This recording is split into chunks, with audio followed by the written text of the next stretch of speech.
Hvala vam. Časni sude, želim ovom izjavom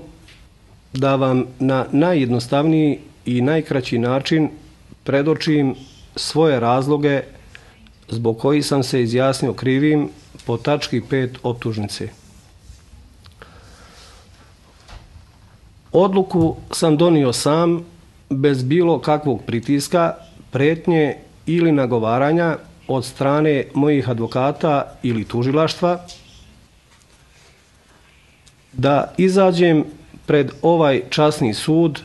i priznam da se u Srebrenici dogodio zločin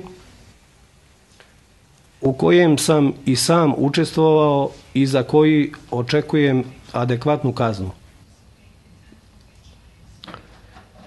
Iskreno želim da pred ovim časnim sudom i javnim mnenjem, a posebno bošnjačkim,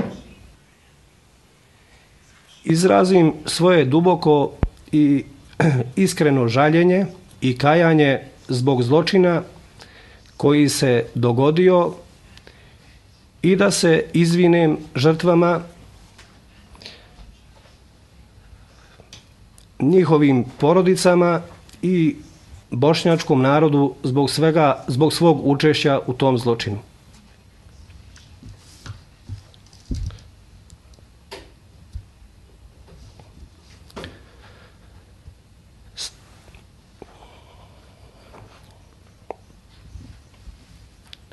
Svjestan sam da mrtve ne mogu vratiti,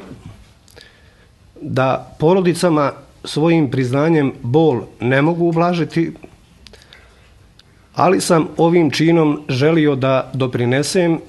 da se napokon sazna potpuna istina o Srebrenici i njenim žrtvama,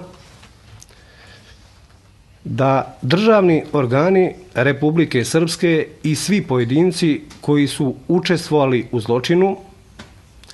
slede moj put,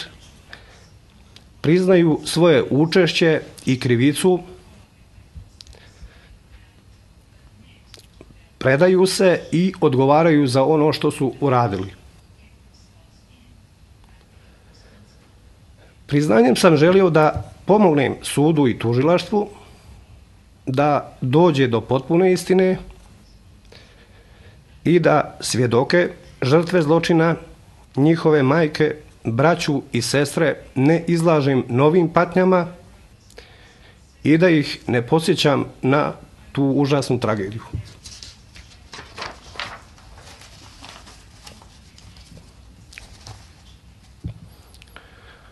Ja mislim, časni sude, da moje priznanje predstavlja jedan od značajnih koraka ka izgradnji povjerenja zajedničkog života u Bosni i Hercegovini